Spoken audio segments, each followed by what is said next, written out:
he called them over to give them his blessing. In the Old Testament, the blessing from the Father was very significant and very revered. What the Father spoke over the sons in his final days carried great weight and would affect the children the rest of their lives. The oldest son would receive a double portion. That was the tradition. The blessing the Father gave with his right hand was this double portion blessing. So Joseph brought his oldest son, his firstborn Manasseh, and placed him at his father's right side, so Jacob could easily reach out and touch him. Ephraim stood on his left. Joseph knelt down, put his face toward the ground.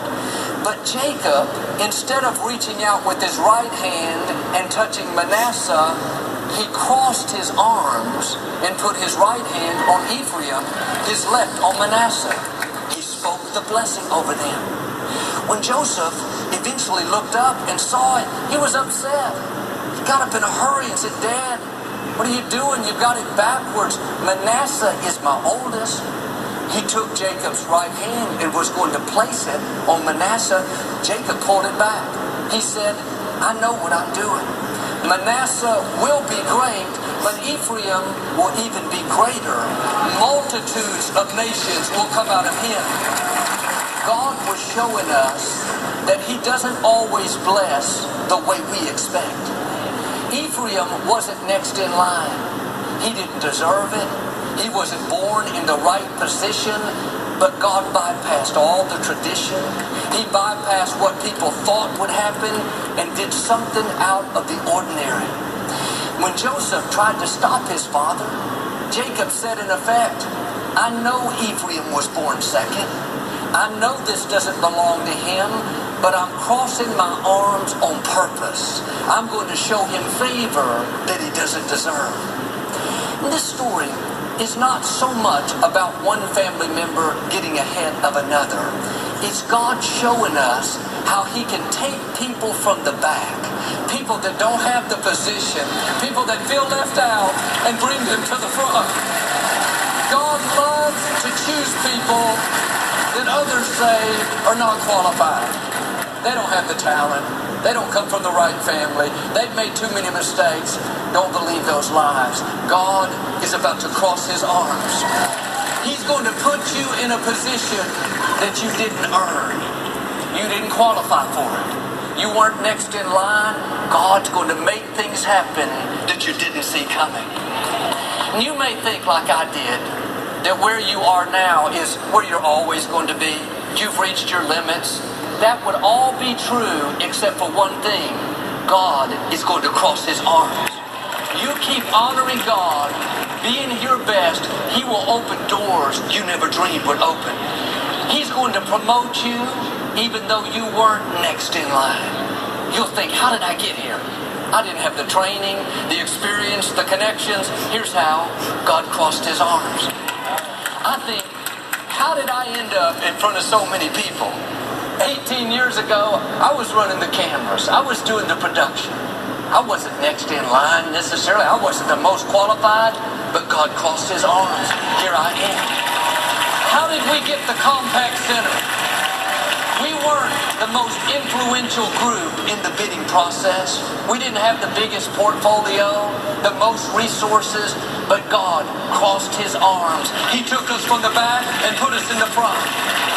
How is my mother still alive 37 years after being diagnosed with terminal cancer? God crossed his arms. He did what medicine could not do. We can all come up with an excuse to settle where we are.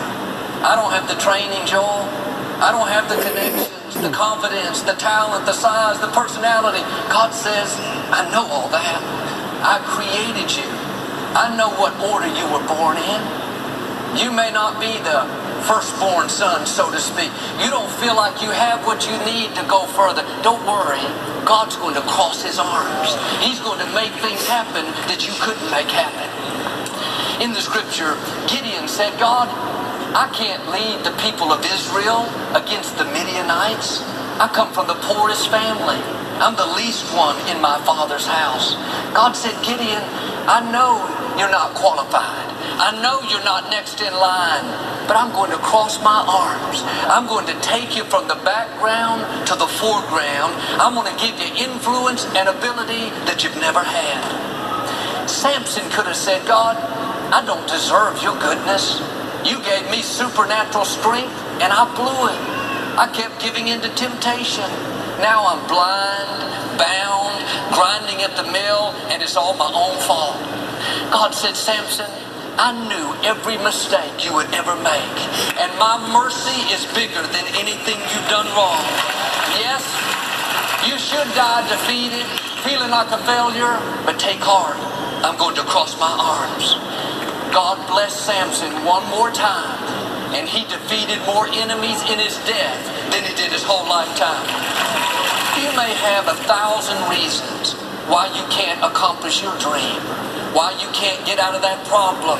God is saying to you, I'm about to cross my arms. I'm going to show you unexpected favor, unexpected promotion, unexpected healing, unexpected breakthroughs. You didn't see it coming. You weren't qualified. You weren't the next in line. It's just the goodness of God. Well, Joel, this is encouraging today, but I don't know. I got some big problems. I have a lot coming against me. The scripture says, is the arm of the Lord too short to deliver you? Do you think somehow God's arm can't reach you?